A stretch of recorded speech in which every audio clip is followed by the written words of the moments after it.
하나님께서 우리에게 주신 말씀은 신약성경 마태복음 5장 1절에서 12절의 말씀입니다. 마태복음 5장 1절에서 12절의 말씀을 우리 한 절씩 교독하겠습니다.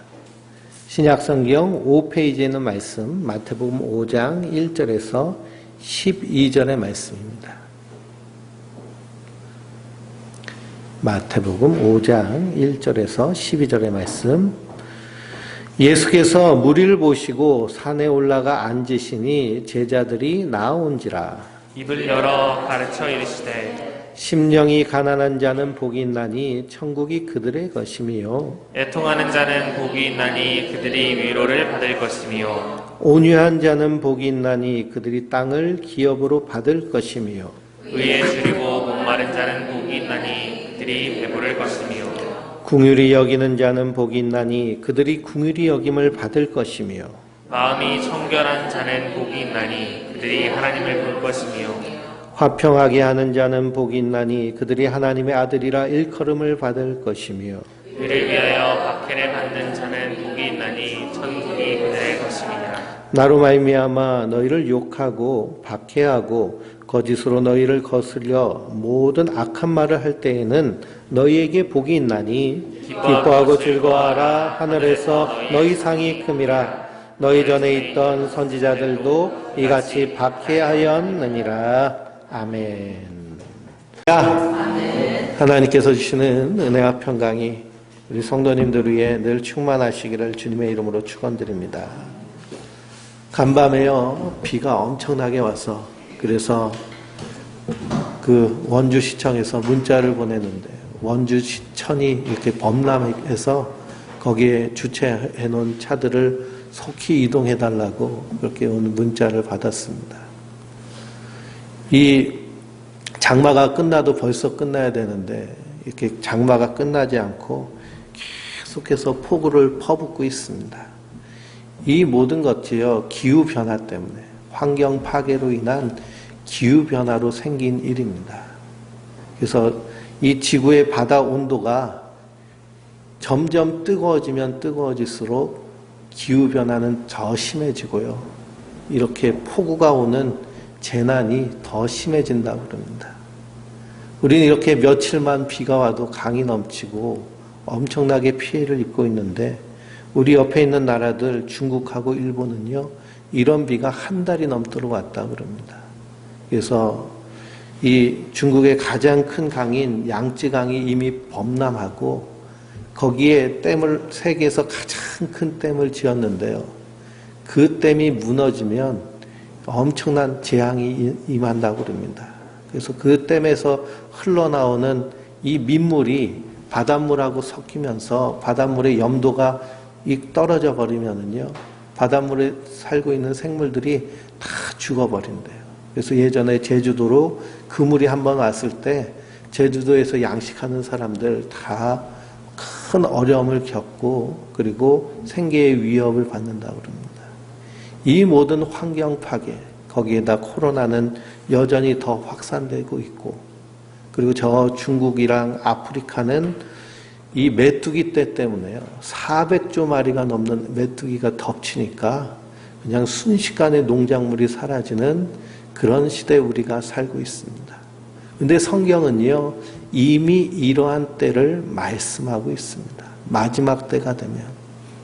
그러니 인간의 욕심 탐욕과 그리고 그것으로 인한 환경 파괴, 그 모습을 우리는 성경을 통해서 미리 보아왔고 그리고 이 모든 일 끝에는 하나님이 심판하신다라고 하는 말씀이 이미 우리에게 예고되어 있습니다. 그러므로 구원받은 성도들은 이 땅에서 하나님 나라를 소망하며 이 땅을 포기하고 사는 자들이 아니고요.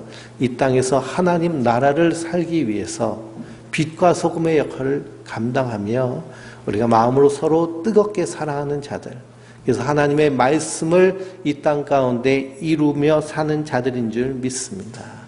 그래서 이렇게 자꾸만 어려움이 겹치면 우리 마음이요 이렇게 처지게 되고 그리고 의욕을 잃게 되고 사기가 꺾이게 됩니다. 근데 어려움이 있을수록 사기가 꺾여서는 안 됩니다. 그래서 성경에 보면은 하나님이요, 하나님의 사람들 부르실 때 항상 하신 말씀이 있어요. 그건 뭐냐? 강하고 담대하라 라는 겁니다. 강하고 담대하라. 강하고 담대하라. 성경을 쭉 읽어보면 강하고 담대하라 라는 말씀이 365번 나온다고 합니다. 그래서 강하고 담대하라. 매일매일 주님께서 우리에게 하신 말씀은 강하고 담대하라. 세상에서 너희가 환난을 당하나 담대하라. 내가 세상을 이겼노라. 주님 말씀하십니다. 그 말씀을 굳게 붙잡고요. 우리의 사기가 꺾이지 않고 강하고 담대하게 서는 하나님의 사람들 되시길 주님의 이름으로 축원드립니다. 왜 우리가 강하고 담대할 수 있을까요? 하나님 나를 사랑하시기 때문입니다.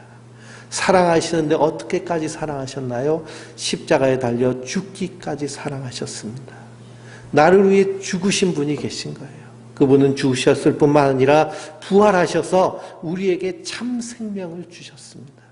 그래서 성도는 영원한 하나님 나라를 소망하는 부활 안에 있는 자들이기 때문에 강하고 담대할 수 있습니다. 사랑이 우리 안에 넘치면 강하고 담대할 수 있습니다. 사랑 안에는 두려움이 없나니 사랑은 두려움을 내어 쫓는 능력이 있습니다. 그럼 날마다 하나님의 사랑을 묵상하고 내가 하나님 앞에 어떤 자였다는 것을 날마다 기억하고 각성해야 될 줄 믿습니다. 그래서 하나님이 나를 사랑하시는, 너희가 나를 택한 것이 아니라 내가 너희를 택하여 지명하여 불렀나니 너희는 내 것이라. 하나님이 먼저 선택하시고 먼저 자녀 삼으신 줄 믿습니다.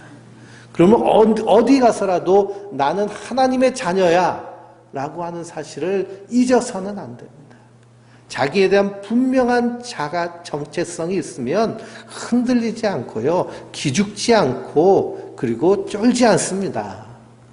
세상 사람들은요, 자기 가진 것 가지고 그냥 의시되면서 자랑합니다. 그래서 길거리에서 운전을 해봐도요, 운전을 거칠게 하는 차들이 있는데 주로 어떤 차들이냐? 외제차들, 비싼 차들이 거칠게 해요. 왜? 내가 이만큼 힘이 있다고 자랑하듯이 그렇게 합니다. 세상 사람들은 가진 것 가지고 자랑하지만 하나님의 사람은 하나님으로 말미암아 든든히 선 자인 줄 믿습니다. 그 가진 것이 사라지고 없어지면 흔들려 버리는 존재이지만 하나님의 사람 성도는 흔들리지 않습니다. 그래서 사도 바울은 로마서 8장에 선언하기를 누가 하나님의 사랑에서 우리를 끊으리요? 라고 선언합니다. 하나님 우리를 끝까지 사랑하신다는 사실이에요. 그 사랑의 확신 가운데 거하면 우리의 사기가 꺾이지 않습니다. 끝까지 승리하게 될 줄 믿습니다. 지금도 주님께서 우리를 붙잡고 계십니다. 우리가 신앙생활하면서 가장 우리의 삶 가운데 귀하게 여겨야 될 하나님의 말씀 중에 한 장을 꼽으라면 마태복음 5장이라고 할 수 있습니다. 마태복음 5장의 말씀을 산상수훈이라고 하는데요, 예수님께서 산에서 말씀하시는 것입니다. 산에서 말씀하신 하나님은 마치 출애굽기에 하나님께서 이스라엘 백성들을 시내산으로 부르셔서 그 시내산에서 말씀하신 것과 동일한 권위로 말씀하신 것을 의미합니다. 그러니 산에서 말씀하신 예수님은요, 하나님의 그 권위를 가지고 성도에게 선포하신 줄 믿습니다. 그 말씀에 가장 처음 나오는 말씀이 팔복의 말씀입니다. 우리가 지난주에요, 산에서 말씀하시는 예수님, 심령이 가난한 그 가난함에 대해서 함께 은혜를 나눴습니다. 심령이 가난한 자는 복이 있나니 천국이 그들의 것이미요 라고 말씀하고 있는데, 이 말씀을 헬라어 그 어순 그대로 번역을 하면 복이 있다가 가장 먼저 나옵니다. 복이 있다. 복이 있는 자는 마음이 가난하여져서 천국이 그들의 것임이 된다라는 거 우리가 이렇게 직역할 수 있습니다. 성경에서 말하는 복 중에 최고의 복은 어떤 복일까요? 하나님이 나와 함께 하시는 복입니다. 임마누엘의 복이 성경에서 말하는 최고의 복입니다. 그래서 창세기로부터 요한계시록까지 하나님께서 우리에게 하신 약속 중에 가장 큰 약속은 뭐냐? 내가 너희와 영원히 함께 거하리라 라고 하시는 임마누엘의 약속인 줄 믿습니다. 임마누엘의 약속을 이루시기 위해서 하나님이 사람이 돼서 이 땅에 오신 분이 예수 그리스도십니다. 천사들이 예수님의 탄생을 두고 찬양하며 노래하며 하늘에는 영광이요 땅에는 평화이니 임마누엘로 오신 그 예수님으로 말미암아 하나님과 함께할 은혜를 우리에게 주셨기 때문에 찬양하고 찬미하는 줄 믿습니다. 그러므로 복 중에 최고의 복은 하나님이 나와 함께 하시는 복. 그러니 예수 그리스도를 믿는 것이 우리 인생에게 최고의 복인 줄 믿습니다. 세상 사람들은 무엇을 가지고 복받았다고 그래요? 돈을 많이 벌면 복받았다고 하고, 명예를 얻으면 복받았다고 그러고, 권력을 얻으면 복받았다고 얘기합니다. 그러니 누구 다 부지런히 그냥 돈을 벌려고 하고, 명예를 얻으려고 하고, 그리고 권력을 얻으려고 하는 것은 그걸 복으로 생각하기 때문입니다. 그러나 성경은 최고의 복은 하나님이 나와 함께 하시는 복. 그래서 예수 그리스도로 말미암아 구원받은 것이 최고의 복인 줄 믿습니다. 이 복은 어떤 복일까요? 영원히 없어지지 않을 영생의 복이기 때문입니다. 예수님 분명히 약속하셨습니다. 내가 너희와 영원히 함께하리라. 그래서 성도는요, 죽어서 없어지는 것이 아니라 잠시 잤다가 주님 부르실 때 영원한 생명의 부활로 나타나서 그래서 영원한 하나님 나라에 거할 약속을 받은 자들입니다. 예수님이 선언하시죠. 내가 부활이요 생명이니 나를 믿는 자는 죽어도 살겠고 살아서 믿는 자는 영원히 죽지 아니하리니 이것을 너희가 믿느냐라고 말씀하십니다. 우리의 믿음은 바로 그 예수님의 십자가와 부활을 믿는 믿음 가운데 있는 것이 성도의 믿음입니다. 이것을 믿는 거예요. 그때 주님께서 그것을 의로 여기십니다. 그러므로 예수 믿는 것이 가장 큰 복입니다. 그러니 복이 있다라고 선언하는 이 복은요, 예수님이 나와 함께 하시면 그럼 내 안에서 어떤 인격적인 변화가 일어나느냐? 첫째로 나오는 변화가 심령이 가난하여진다라는 것입니다. 마음이 가난하다라는 것은요, 내 마음이 너무 가난하고 의지할 것 없어서 누구만 의지하는 거예요? 하나님만 의지하고 하나님만 바라보는 것이 마음이 가난한 자의 모습인 줄 믿습니다. 그러면 이 땅에서 심령이 가난할 수 있나요? 우리 마음이 100% 하나님만 의지하고 100% 하나님만 바라보고 그 주님 말씀대로만 살 수 있는 능력이 우리에게 있을까요? 없을까요? 우리에게는 없습니다. 죄와 연약성이 있기 때문에. 그래서 지갑에 현찰이 없어지면요, 텅 빈 지갑을 바라보면 그 걱정, 근심이 되는 날이 있잖아요. 상황과 형편을 바라보면서 근심되는 날이 있습니다. 그럼 하나님 의지하고 바라기보다는 세상의 무언가를 의지하게 되는 경우가 많이 있는 것이 우리 인생입니다. 그런데 오직 하나님만을 의지하며 심령이 가난한 자로 사신 분이 계신데요. 그분이 바로 예수 그리스도십니다. 예수님은 철저하게 하나님만 의지하고 하나님만 바라보신 분입니다. 겟세마네 동산에서 십자가를 지시기 이전에 그 고통과 고난 앞에서 아버지여 나의 원대로 하지 마시고 아버지의 뜻대로 되어지기를 원하나이다 라고 하며 십자가의 길을 가신 분이 예수님이십니다. 예수님은 항상 구하신 것은 하나님 아버지의 뜻입니다. 하나님 아버지의 뜻을 구할 수 있는 것은 그분이 심령이 가난한 자로 이 땅에 오셨기 때문입니다. 그 예수를 믿는 자들은 예수님과 연합한 자가 되어서 그분은 우리의 머리가 되시고 우리는 그의 몸의 지체가 되어서 하나님 우리를 심령이 가난한 자로 여기시는 줄 믿습니다. 그리고 우리가 그리스도의 인격을 닮아가면 닮아갈수록 심령이 가난한 자가 되어서 세상을 의지하는 사람이 점점 하나님만 의지하는 자들, 상황과 환경을 바라보던 자들에서 점점 변하여서 오직 주님만 바라보는 자들, 그래서 소망의 이유가 완전히 바뀌어버린 사람이 되는 줄 믿습니다. 그래서 복이 있는 자는 심령이 가난해집니다. 오늘 말씀해 보니 복이 있는 사람은 애통하는 자다라고 말씀하고 있습니다. 그러니 예수님이 우리 안에 임하시면 우리 안에서 어떤 일이 일어나느냐? 가슴치며 아파하며 애통하며 탄식하는 일이 일어나게 되는 줄 믿습니다. 가난하고 애통하는 자가 무슨 복이겠습니까? 세상에서 말하는 복과는 전혀 다른 복인데요. 예수님은 애통하는 자가 복이 있다라고 말씀하십니다. 모든 성경은 예수님을 증거합니다. 그러니 애통하는 자로 이 땅에 오신 분이 누구실까요? 바로 예수님이십니다.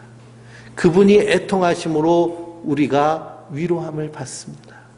그분이 애통다로 오셨기 때문에 그분의 영이 임한 성도들 가운데 어떤 일이 일어나느냐? 가슴치며 아파하는 일들이 일어납니다. 우리 성도님들은 한 주간 사시면서 얼마나 애통하는 마음으로 사셨습니까? 지금 들려오는 수많은 뉴스들을 보면요, 이 환경 재앙으로 인해서 진짜 지구가 순식간에 멸망할 것 같은 그런 위기가 있는데 그 가운데서 우리가 애통하는 마음이 있어야 됩니다. 오늘 말씀을 통해서 예수님이 무엇을 애통하셨는지 먼저 살피면서 우리 안에도 그 애통하는 마음으로 하나님의 충만한 위로를 받아 누리는 하나님의 사람들 되시길 주님의 이름으로 축원드립니다. 첫째로 주님께서 애통하신 것은 요한복음 11장 32절에 나사로의 죽음 앞에서 애통하셨습니다. 요한복음 11장 32절을 보면 마리아가 예수님 계신 곳에 가서 뵙고 그 발 앞에 엎드려 이르되 주께서 여기 계셨더라면 내 오라버니가 죽지 아니하였겠나이다 라고 말합니다.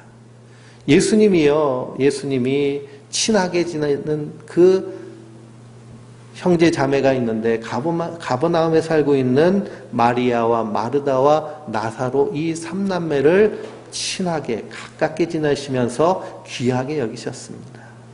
근데 이 나사로가 병들어 죽게 되었는데요, 예수님은 먼 타지에 계셨습니다. 그래서 이 두 자매가 급하게 사람을 보내서 나사로가 아파서 죽게 됐습니다 라고 예수님께 소식을 전합니다. 근데도 예수님은요, 당장 뛰어가셔서 그의 병을 고쳐주지 않으시고 기다리셨습니다. 어느 때까지 기다리셨을까요? 죽을 때까지 기다리셨어요. 아니, 빨리 가서 고쳐주셔야지 왜 죽을 때까지 기다리셨는가?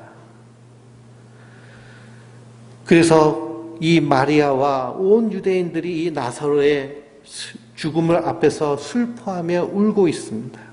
그때 예수님이 그가 우는 것과 함께 온 유대인들이 우는 것을 보시고 심령이 비통히 여기시며 불쌍히 여기셨습니다. 비통하게 여기시고 불쌍히 여기셨어요. 그리고 마르다가 예수님을 맞이하면서 예수님이 여기 계셨더라면 자기 오빠가 죽지 아니할 것이라고 얘기합니다. 그렇죠? 예수님은 공생애 가운데서 병자들을 다 고쳐주셨기 때문에요, 병들어도 고칠 것이라는 그런 믿음이 있었습니다. 근데 그들 가운데는 어떤 믿음이 없었어요? 부활의 믿음이 없었습니다. 죽은 자를 살리실 것이라는 그런 믿음이 없었어요. 예수님은 죽은 자를 살리시는 생명의 주인이신데 그 예수님이 생명의 주인이심을 모르는 겁니다. 그 모습을 보고 예수님이 애통해 하시고 불쌍히 여기셨습니다. 그러면서 예수님께서 내 오빠가 다시 살아나리라 라고 말씀하시니까 마르다가 뭐라 그러냐? 주여, 그렇습니다. 마지막 부활의 날에는 살아날 겁니다 라고 대답하는 겁니다. 아니, 눈앞에 생명이 계시고 눈앞에 부활이 계시는데 마지막 날은 다시 살 거라는 거예요. 다시 살 거라는 거. 그러니 예수님이 죽음 앞에서 자포자기하고 포기하는 그 인생을 바라보며 불쌍히 여기시고 애통하시는 것입니다.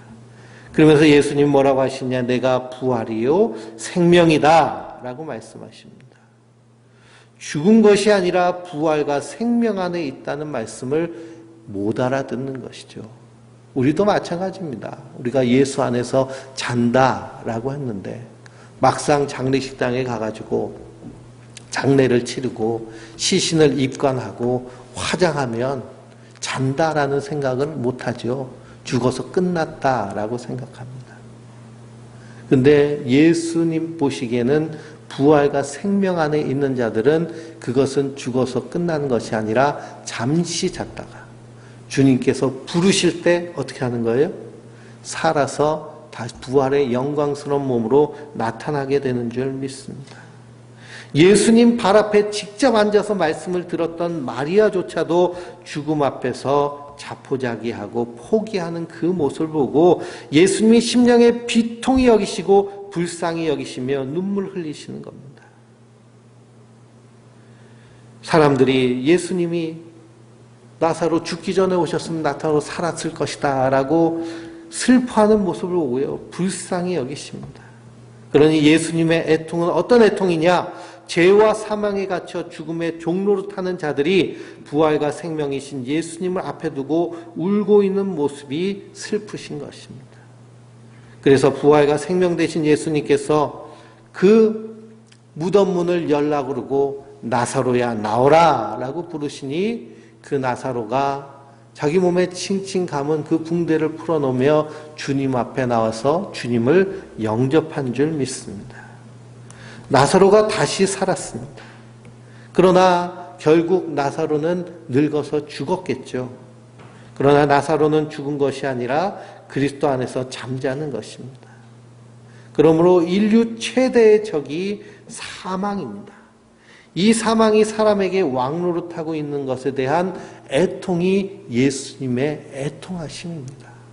왜 죽을 것이 두려워서 벌벌 떨면서 사느냐라는 것입니다. 그것이 예수님의 말씀입니다. 그래서 히브리서 2장 14절 말씀을 보면 자녀들은 혈과 육에 속하였으며 그도 또한 같은 모양으로 혈과 육을 함께 지내심은 죽음을 통해서 죽음의 세력을 잡은 자 곧 마귀를 멸하시며 또 죽기를 무서워함으로 한평생 매어 종로로 타는 모든 자들을 놓아주려 하려 하심이라 라고 말씀하고 있습니다. 자녀들이 혈과 육에 속하였다고 합니다. 혈과 육에 속하였다는 말은 죽기를 무서워하여 한평생 매여 종로로 타고 있다는 말씀입니다. 죄와 사망이 왕이 되어 있는 상태를 말합니다. 하나님이 우리 왕이 되셔야 되는데 죄와 사망이 왕이 되어 있는 상태. 세상 사람들이 사는 삶의 원동력을 보면 결국에는 죽을 것이 두려워서 사는 모습, 또 죽을 것이 두려워서 죽는 모습이 이 세상의 모습입니다. 그것을 두고 애통하시는 분은 예수님 뿐이십니다. 그분이 애통으로 그치는 것이 아니라 친히 죽으심으로 그 죽음을 이기신 줄 믿습니다. 그리고 그 영을 자기 백성에게 부어주시면 성도들도 그 안에서 애통함이 일어납니다. 그래서 복이 있는 자는 우리 안에서 애통함이 일어나는 줄 믿습니다. 우리 주변의 사람들 죽을 것이 두려워서 벌벌 떨면서 사는 사람들 있잖아요. 그런 사람들을 불쌍히 여기고 애통하는 마음은 예수님이 우리에게 주신 마음인 줄 믿습니다. 그 애통함을 가지고 살면 우리가 사람들에게 복음을 전하게 됩니다. 예수님이 우리의 죄와 허물을 대신 지시고 십자가에 달려 죽으심으로 그 예수님을 믿는 자마다 멸망하지 않고 영원한 하나님 나라에 들어갈 은혜를 우리에게 주셨다고 선포합니다. 그 말씀을 듣고 회개하는 자들이 하나님의 백성인 줄 믿습니다. 그래서 애통하는 자들은 부활이며 생명이신 예수 그리스도 안에서 참된 위로를 받습니다. 우리 성도님들은 예수님의 십자가와 부활이 참된 위로가 되십니까? 그것이 참된 위로가 될 수 있다는 사실을 우리가 말씀을 통해서 날마다 발견하고 묵상하고 세상을 바라봐야 될 줄 믿습니다. 이 세상은 다 썩어지고 없어지고 심판받아 없어질 것이 이 세상의 것들입니다. 두 번째로 예수님의 애통은 누가복음 19장 41절부터 44절의 말씀에 예루살렘 성을 바라보면서 애통하는 예수님을 발견하게 됩니다. 왜 예수님이 예루살렘 성을 보시면서 우셨느냐? 예루살렘은 멸망이 눈앞에 있는데 예루살렘 사람들은요, 성전에서 제사하고 그리고 율법을 지키고 금식하는 그런 것을 자랑하면서 우리는 택함받은 선민들이다라고 생각하며 사는 것이죠. 그래서 예수님은 그 예루살렘을 향해서 울고 계십니다. 왜 그럴까요? 평화에 관한 소식을 알지 못하였기 때문입니다. 평화에 관한 소식을 알지 못했기 때문에. 예수님 자신이 성전이시며 예수님이 부활과 생명이시며 참된 평화이신데 그것을 알지 못하기 때문에 울고 계신 것입니다. 오늘 우리가 이 세상을 자랑하고 이 세상에서 영원히 붙어 살 것처럼 살고 있다면 예수님 우리를 향하여서 울고 계십니다. 이 세상은 곧 없어지고 심판받을 것인데 우리가 자랑하는 것이 이 세상의 것이라면 그것은 예수님의 근심이 되시는 일입니다. 사람들을 만나보면요, 다 자랑거리가 많죠. 자랑하는데 주로 어떤 것을 자랑하나요? 자기가 가지고 있는 것들 자랑합니다. 건물을 가지고 있는 사람들은 자기 건물을 자랑하고, 그리고 자식이 잘 되면 자식을 자랑하고, 자랑할 것이 참 많아요. 교인들을 만나봐도요, 목사님들을 만나봐도 큰 교회 목사님들은 자랑할 게 참 많습니다. 자기 교회 건축하는 것 자랑하고 자기 성도들 어떻게 하는 것 자랑하는데 근데 예수님은 이 예루살렘 성에 살고 있는 예루살렘 시민의 자랑인 이 성전과 그들의 율법을 불쌍히 여기십니다. 왜 그럴까요? 그 심판받아 없어질 것이기 때문입니다. 그래서 성령이 임한 자는 예수님의 애통이 어떠함을 알게 됩니다. 우린 세상의 것을 가지고 자랑하는 자들이 아니라 하나님을 자랑하는 자들이고 예수 그리스도의 십자가와 부활을 자랑하는 자들입니다. 왜 그것이 영원한 것이기 때문입니다. 그런데 동창회 모임에 가가지고 예수님 자랑하고 그리고 십자가에서 나를 위해서 죽으시고 부활하셨어 하는 주님의 이 복음을 자랑하면 사람들이 어떻게 생각할까요? 야, 너는 빠져도 너무 심하게 빠졌구나 하고서는 놀림거리가 될 수도 있습니다. 그러나 하늘 소망을 가진 자들은 이 땅에 썩어질 것, 없어질 것 자랑하는 자들이 아니라 영원한 하나님 나라의 것을 자랑하는 자들인 줄 믿습니다. 마지막 때의 특징이 무엇이냐 하면 자랑이 많아지는 시대인데 자기가 가지고 있는 것들만 자랑하는 썩어질 것에 집중하는 시대에 우리가 살고 있습니다. 그러나 성도는 영원한 것을 소망하는 자들입니다.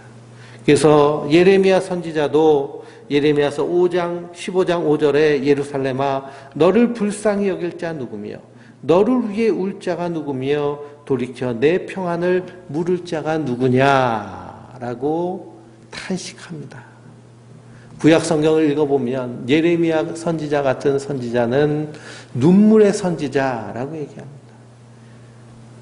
눈이 팅팅 부르트도록 사람들에게 핍박당하도록 하나님의 말씀을 선포하며 우는 선지자가 예레미야 선지자인데요. 예레미야 선지자가 그렇게 울면서 말씀을 선포하는 이유는 무엇이냐? 그것이 하나님 아버지의 마음이기 때문입니다. 자기 백성을 바라보시면서 울고 계세요. 평화를 알지 못하고 하나님의 뜻을 알지 못하고 하나님의 긍휼함을 얻지 못하는 것을 보며 불쌍히 여기는 모습. 그래서 예수님이 바로 우리를 불쌍히 여기시고 예수님이 바로 우리를 우시는 분이신 줄 믿습니다. 그분이 우리를 불쌍히 여기심으로 십자가에 달려 죽으심으로 우리를 구원하여 주셨습니다. 우리는 그 큰 은혜를 받은 자들. 그래서 우리도 주의 마음을 가지고 이 땅에서 애통하는 자들인 줄 믿습니다. 예수님이 십자가를 지시면서 골고다 언덕을 올라가실 때 그때 많은 예수님을 따르던 여인들이 슬피 울면서 예수님을 따라갑니다. 그때 예수님이 뭐라고 하셨나 하면 나를 위하여 울지 말고 너와 너희 자녀들을 위하여 울라라고 말씀하십니다. 너와 너희 자녀들을 위하여 울라. 예수님의 이 애통함이 우리 안에 임하면 우리가 이 세상을 바라보며 우리 자녀를 바라보며 그리고 내 인생을 바라보며 하나님을 향해 애통하고 탄식하게 되는 줄 믿습니다. 로마서 8장을 보면 우리를 위해 친히 탄식하는 분이 계신데요. 그분이 성령님이십니다. 성령님께서 우리 안에 계시면서 우리가 하나님 나라를 소망하고 살아야 되는데 이 세상을 바라보며 걱정, 근심하는 그 모습을 보고요. 안타까워하며 애통하며 탄식하십니다. 뿐만 아니라 하나님 보좌 우편에 앉아 계신 예수님께서 지금도 말할 수 없는 탄식으로 우리를 위해 울면서 기도하고 계시는 줄 믿습니다. 그러므로 성도도 이 땅에서요, 그 주님의 마음을 본받아서 애통하는 자들입니다. 에스겔서 9장을 읽어보면 하나님께서 이 예루살렘을 심판하시기로 작정하십니다. 심판이 어디서부터 시작되느냐? 성전에서부터 시작됩니다.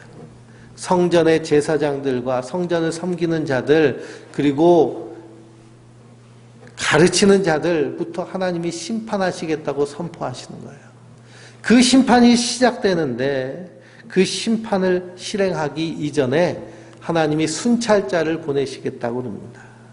그래서 순찰자를 보내셔서 온 성을 순찰하는데 손에 먹과 붓을 가지고 다니면서 순찰을 하는데요.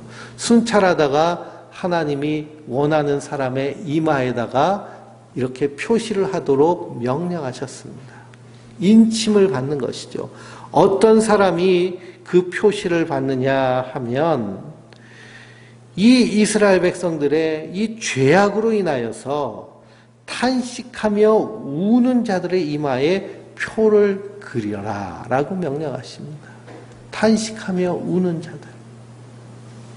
그러니 이 이스라엘이 하나님 앞에 불순종하고 죄를 범하며 탄식하는 그 모습에 가슴 치며 우는 자들의 표에 이마에 표를 긋고 그 사람들을 하나님께서 구원하셔서 남은 자로 삼으셔서 하나님의 일을 하시겠다라고 선지자들에게 말씀하시는 것입니다.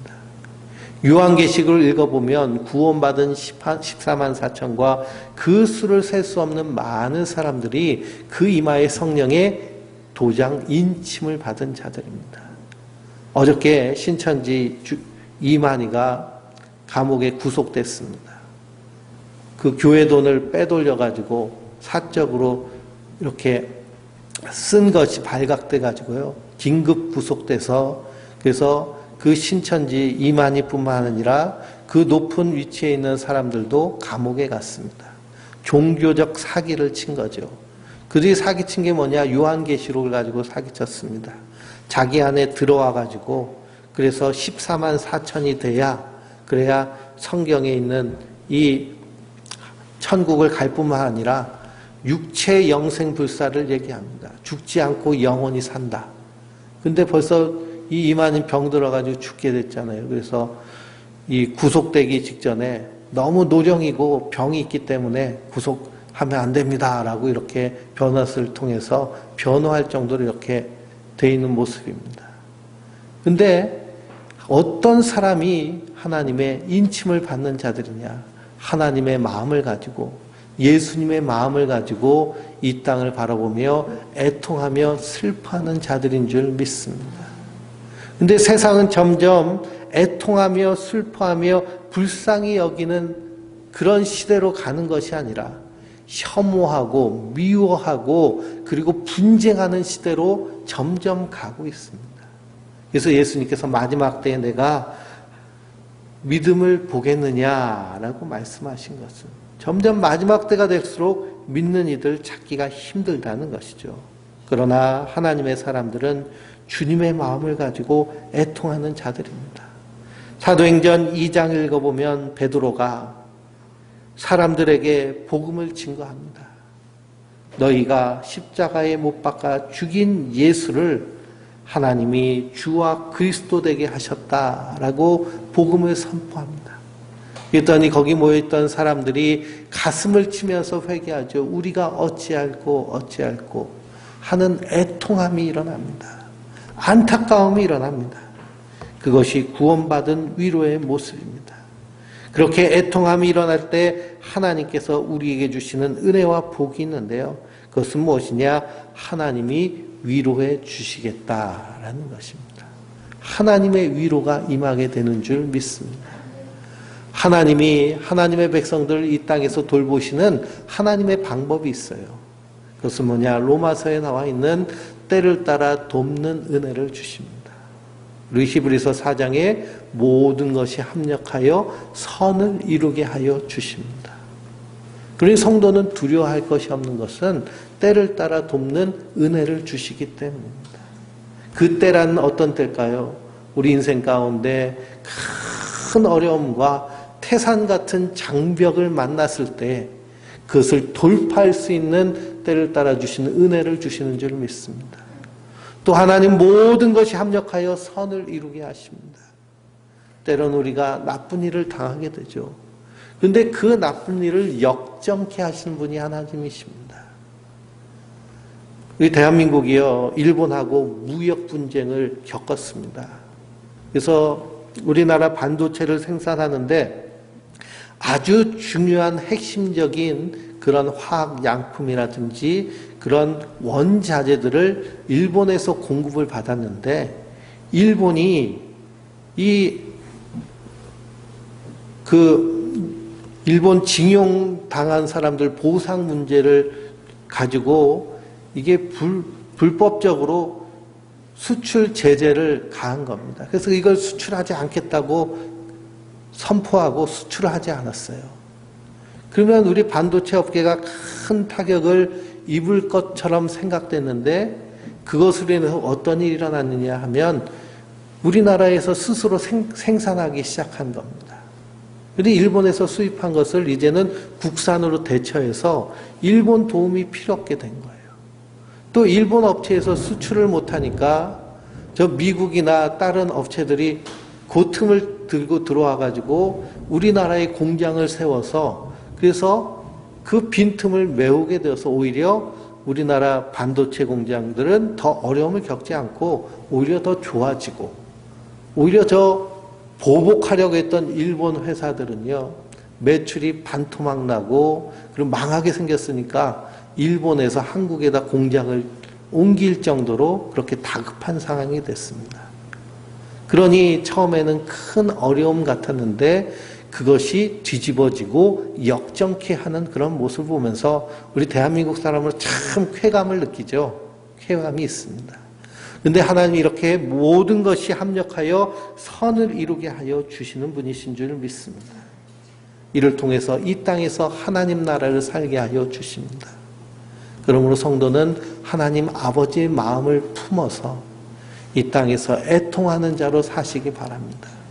한국교회가 차별금지법 때문에 이렇게 말이 많습니다. 이 차별금지법이 통과되면 이제는 동성애가 죄라고 설교식 강단에서 말도 못하고 그 사람들이 소송하면 엄청난 벌금을 내야 된다. 그렇기 때문에 차별금지법 통과되면 안 된다. 반대 운동도 합니다. 이 동성애 문제가요, 큰 문제이긴 합니다. 근데 이 차별 문제는요, 더 큰 문제입니다. 대한민국에 똑같이 일을 하는데 어떤 사람은 정규직이고 어떤 사람은 비정규직이기 때문에 똑같이 일을 하는데 월급이 차별이 있고 그리고 똑같은 위험한 일을 하는데 어떤 사람은 위험한 것을 보호하는 보호 장비를 받고 어떤 사람은 맨몸으로 들어가고 이런 차별이 이 땅에 있어서는 안 되죠. 그렇기 때문에 우리는 지혜롭게 해야 됩니다. 그래서 이 땅 가운데 우리가 혐오와 차별과 비난과 그런 모습으로는 하나님의 나라를 이룰 수 없습니다. 애통하는 모습으로. 우리가 동성애자를 보면서요, 비난하고 차별하고 혐오하기보다는 불쌍히 여기고 긍휼히 여길 수 있는 마음이 있어야 됩니다. 이 동성애자들이 이 자살률이 엄청나게 높고요. 그리고 질병에 걸릴 확률도 아주 일반 사람들보다 엄청나게 높고, 그리고 이 평균 수명도 상당히 짧습니다. 왜냐? 그것이 자기의 정욕에 일어난 그런 삶이기 때문에 결코 행복한 삶이 될 수가 없어요. 그런 것들이 이 땅에 가득합니다. 단순히 동성애 문제뿐만 아니라 모든 인간사에 있는 문제들이 바로 인간의 죄로 인한 것이니 우리는 그것을 애통해하며 그들에게 복음을 증거해서 그래서 하나님 나라를 살 수 있도록 이것이 우리의 사명이며 우리의 그러한 믿음의 삶인 줄 믿습니다. 예수님이 애통히 여기셨기 때문에 우리가 구원받은 것입니다. 우리도 예수 그리스도의 그 마음을 가지고 그 애통함을 가지고 살 때 우리고 이 땅 가운데서 하나님 나라를 누리게 될 줄 믿습니다. 우리 성도들은 잊지 말아야 될 것은 성령께서 말할 수 없는 탄식으로 우리를 위해 기도하실 뿐만 아니라 하늘 보좌에서 우리를 위해 간구하시는 그 주님이 계시다라는 사실입니다. 뿐만 아니라 우리가 선한 목자 교회 안에서 한 공동체를 이룬 것은 우리도 서로 성도들을 위해서 깨어서 기도의 사명을 우리에게 주셨다라는 사실을 잊지 마시기 바랍니다. 그래서 성도를 위해서 기도하는 그 사람이 있다라는 것을 기억하시고 이 어려운 시대 가운데 예수님의 마음을 가지고 어느 순간이라도 이 땅 가운데서 하나님 나라를 이루어가는 그런 굳건한 믿음의 사람들 되시길 주님의 이름으로 축원드립니다.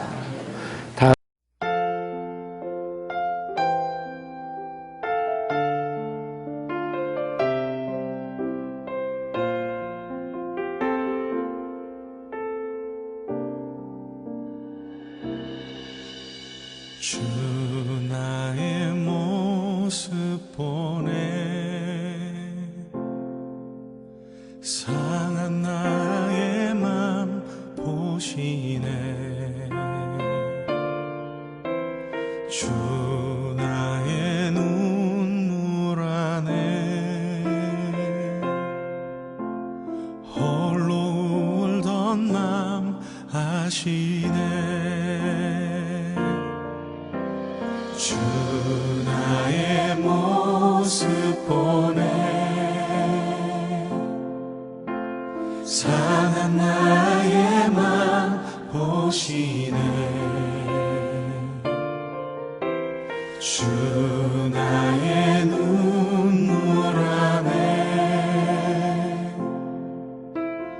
홀로 울던 맘 아시네 세상 소망 다 사라져가도 주의 사랑은 끝이 없으니 살아가는 이 모든 순간이 주의 힘을 나는 믿네